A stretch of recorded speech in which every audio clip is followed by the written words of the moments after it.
दोस्तों नमस्कार। आप सभी का लक्ष्य सीरीज की अगली क्लास में आप सभी का हार्दिक स्वागत है।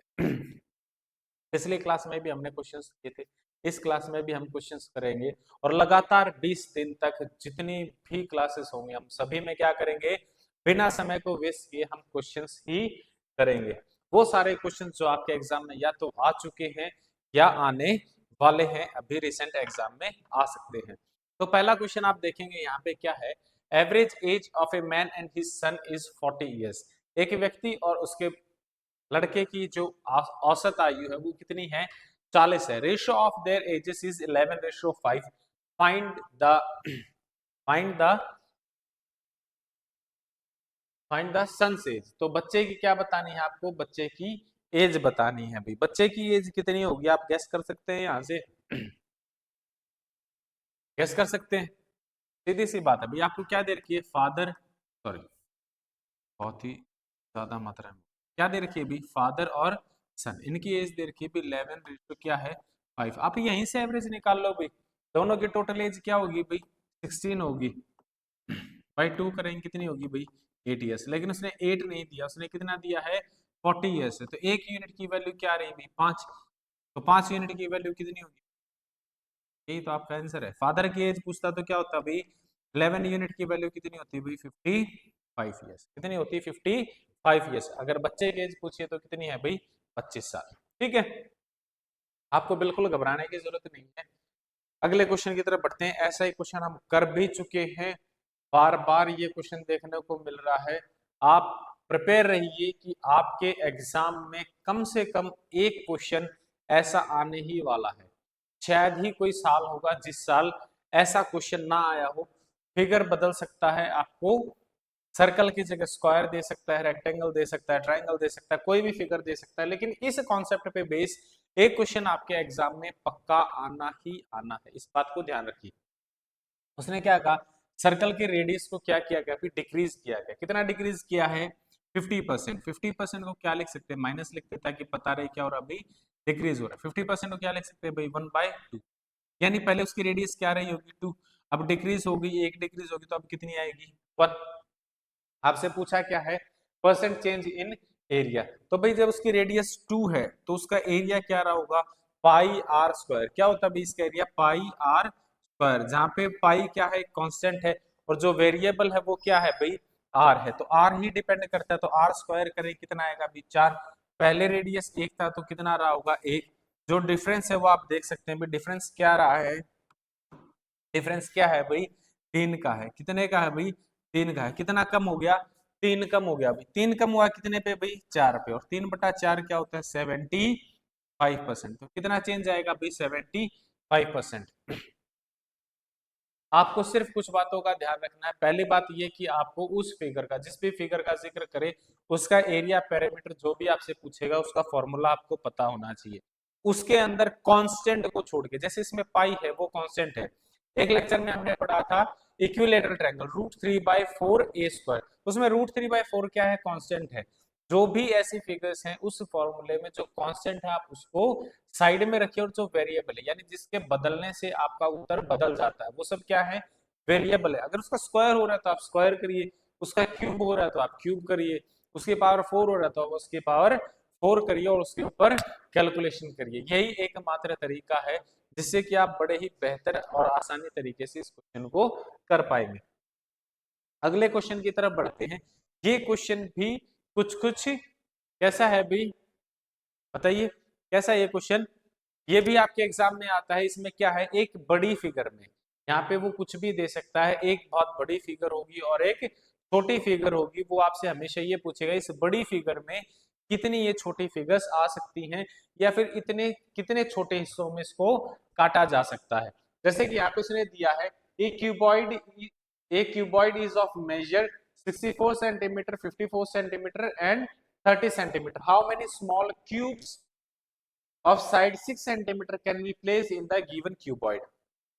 यानी कि एक बड़ा सा क्या है, क्यूबॉइड है, एक कमरा बोल सकते हैं, उसके अंदर एक क्यूब है। क्यूब यानी सारी साइड्स बराबर है, वो कितनी आएगी उसके अंदर, या तो वैसा बोल सकता है या फिर बोल सकता था कि कोई क्यूबॉइड है, उसके अंदर 6 सेंटीमीटर की जो क्यूब है, इस साइज के कितने क्यूब्स काटे जा सकते हैं। ठीक है, तो दोनों ही स्थिति में जब भी ये स्थिति आएगी, ऐसी परिस्थिति में क्या होगा, जो टोटल वॉल्यूम है, जो टोटल वॉल्यूम है वो क्या होगा भाई, बराबर होगा। यानी सपोज करो उसके अंदर 10 आती है, तो 10 क्यूब का वॉल्यूम और उस क्यूबॉइड का वॉल्यूम क्या है, बराबर होगा। उसके अंदर उतनी ही चीज आएगी जितना उसका वॉल्यूम है, राइट। तो हमें दोनों का क्या देखना भाई, वॉल्यूम देखना। जो बड़ी क्यूबॉइड उसका वॉल्यूम क्या है, 64 इंटू में 54 इंटू में 30, राइट। अब इसके अंदर क्या देखनी भी, हमें क्यूब देखनी, कितनी क्यूब आएंगी। जो क्यूब का साइज है वो क्या है, 6। उसका वॉल्यूम क्या होगा, 6 इंटू 6 क्यूब का फॉर्मूला क्या होता है अभी वॉल्यूम का, ए क्यूब, ए इंटू ए। अब इसे क्या कर लेते हैं अभी, इसे क्या कर लेते हैं, सिंप्लीफाई। 6 से काटेंगे कितनी बार जाएगा, 5 बार। फिर 6 से काटेंगे कितनी बार, 9 बार। फिर 2 से काटूंगा तो 3 बार, 2 से 32 बार। 3 से फिर कटेगा 3 बार, 5 दिए 15, 15 दूनी 15 दिए 45 और 3 48, कितना आएगा अभी 480। यानी उस क्यूबॉइड के अंदर कितनी क्यूब आ जाएंगी, 480 क्यूब आ जाएंगी। आपको बड़े वॉल्यूम को डिवाइड करना होता है छोटे वॉल्यूम से, तो आपको पता चल जाएगा भी कितनी क्यूब आएंगी या कितनी स्मॉल फिगर्स उसके अंदर आ सकती है। जैसे कि आप देख सकते हैं लगभग सेम क्वेश्चन है, लगभग सेम पैटर्न पे क्वेश्चन है, ये भी आपके एग्जाम में आया हुआ क्वेश्चन है। क्या कहा उसने, how many bricks each measuring this will be needed to construct a wall of 8 metre long, 6 metre high and 23 centimetre thick. एक दीवार है, उस दीवार में क्या लगानी भी, ईंटें लगानी।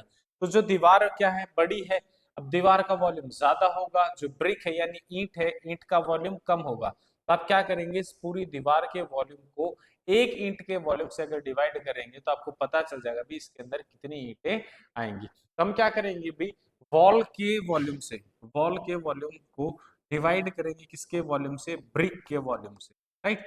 तो वॉल का साइज क्या है भाई, 8 मीटर। मीटर को किस में चेंज कर लेंगे, सेंटीमीटर में, तो मल्टीप्लाई बाय 100। फिर क्या है 6 मीटर, 6 मीटर को इंटू में 100, और फिर क्या है भाई 23 सेंटीमीटर, ये उसका वॉल्यूम आ गया। अब आपको ब्रिक देखनी है, ब्रिक क्या है भाई, ब्रिक का साइज क्या है 25 सेंटीमीटर इंटू में 11.5, इसका डेसिमल हटा देंगे तो ऊपर क्या बनेगा, अपॉन में 100 चला, 10 चला जाएगा। और आगे क्या दे रखा है, 6 दे रखा है, आगे क्या दे रखा है, 6 दे रखा है। इसे हम क्या कर लेंगे, सिंप्लीफाई कर लेंगे। पहले चीजों को आप एज इट इज लिख लीजिए, फिर इसको सिंप्लीफाई करेंगे तो आसानी होगी। कैसे, जैसे 6 से 6 सिंप्लीफाई हो गया, 23 से 5 टाइम्स चला गया, 25 से 4 बार चला गया, ठीक है। अब कोई कट रहा है भाई, 5 से फिर कटेगा, 5 से 2 बार कट रहा है, राइट। तो आपके पास क्या बचा अभी, 8 इंटू में 100, 100 इंटू में 4 इंटू में, ठीक है भाई, कितना आएगा अभी 64, कितना आ गया, राइट है। बातें क्लियर। आपको क्या करना है, बड़े वॉल्यूम को छोटे वॉल्यूम से डिवाइड करोगे तो भाई जो छोटे वॉल्यूम की चीज बड़े वॉल्यूम में कितनी बार आ सकती है या कितनी संख्या में आ सकती है, आप ये निकाल पाएंगे। अगले क्वेश्चन की तरफ बढ़ते हैं। अगला क्वेश्चन क्या कहना चाहता है अभी पढ़ते हैं।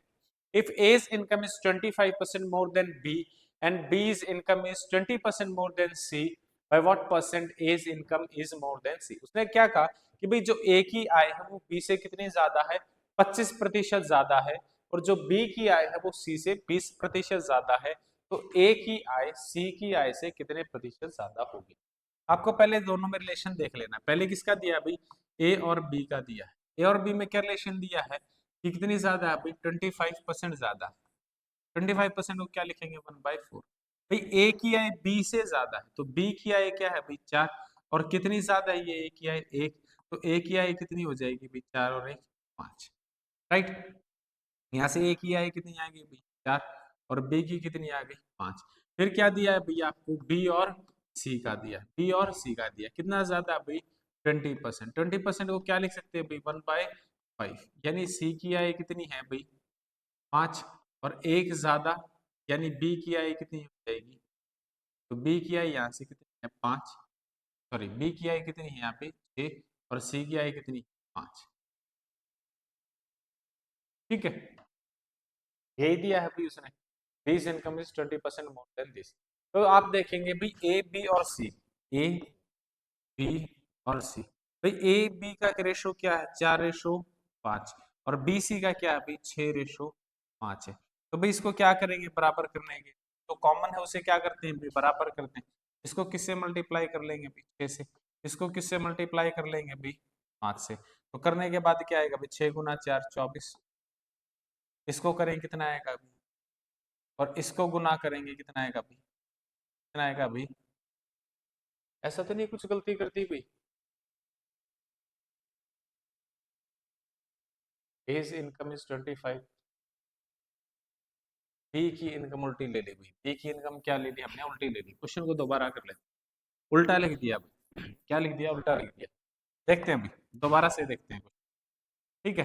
पहले क्या दिया था ए और बी दिया है भाई, ठीक है। कितनी ज्यादा है 25% ज्यादा है, 25% को क्या लिखेंगे भाई 1/, इसने क्या कहा ए की इनकम बी से ज्यादा है, तो जो बेस में बैठी है वो किसकी इनकम होगी भाई, बी की इनकम होगी। यहाँ पे लिख लेते हैं किसकी होगी भाई, बी की इनकम होगी, ठीक है। और एक ज्यादा 4 में एक ज्यादा यानी 5, ये किसकी इनकम होगी भाई, ये ए की इनकम होगी, ठीक है। तो ए की इनकम कितनी आती है भाई, यहाँ से देखेंगे ए की इनकम कितनी है 5, बी की कितनी है 4। दूसरे केस में देखेंगे भाई, दूसरा केस क्या है बी और सी का है, बी और सी का, ये कितनी ज्यादा है भाई 20% ज्यादा है, 20% यानी 1/5। जो नीचे वैल्यू है वो किसकी गिवन है भाई, सी की वैल्यू है, सी की वैल्यू, क्योंकि जिसके साथ से लगा होता है, से यानी देन, ये देन जिसके साथ लगा होता है उसी की वैल्यू कहाँ बैठी होती है डिनोमिनेटर में। अब क्या है भाई ज्यादा है, तो 5 में एक ज्यादा यानी 6, ये 6 किसकी वैल्यू है भाई, किसकी आय है ये बी की, किसकी है बी की, तो बी की क्या आ जाती है बी 6 और सी की कितनी आ जाती है 5। तो यहाँ पे हम ए बी सी की, ए बी और सी, ए की कितनी है 5, बी की कितनी 4, दूसरे केस में बी 6 और इसकी कितनी है 5। अब 4 और 6 को बराबर करना है, क्योंकि जो पार्ट कॉमन होता है वो आपको क्या करना है भाई बराबर करना है। बराबर करने के लिए आप क्या करेंगे 12 बना देंगे, तो इसको 3 से गुना करेंगे, इसको 2 से गुना करेंगे, 3 से गुना करेंगे तो कितना आएगा भाई 15, इसको गुना करेंगे बराबर होने के बाद कितना आएगा 12, 2 से गुना करेंगे कितना आएगा भाई।